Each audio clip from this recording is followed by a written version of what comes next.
Welcome to Swaroopa world అండి. ఈరోజు దొండకాయ ఫ్రై తయారు చేసుకుందాం.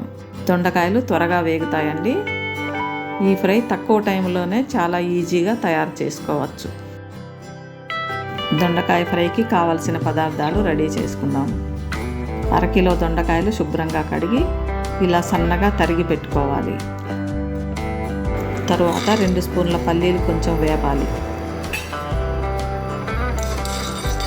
పల్లీలు కొంచెం వేగాక 1 స్పూన్ ధనియాలు, 1 స్పూను జీలకర్ర, 5-6 ఎండుమిర్చి వేసి వేపాలి.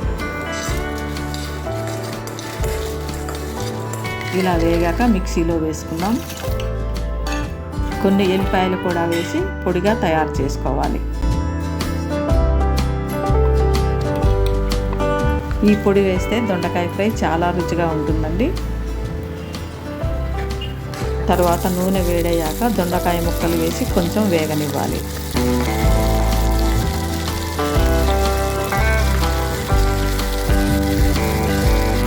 దొండకాయ ముక్కలు కొంచెం వేగాక 1/2 స్పూన్ పసుపు, తగినంత ఉప్పు, కరివేపాకు వేసి 1 నిమిషం వేగనివ్వాలి. తరువాత ముందే రెడీ చేసి పెట్టుకున్న పల్లీ కారం పొడి వేయాలి.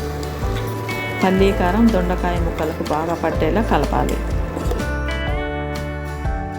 స్టవ్ ఆఫ్ చేసి సర్వింగ్ బౌల్లో వేసుకుందాం.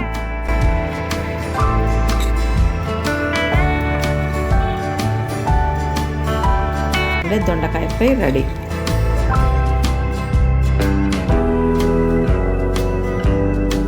దొండకాయ ఫ్రై అన్నంలో, రోటీలో తింటే చాలా రుచిగా ఉంటుందండి.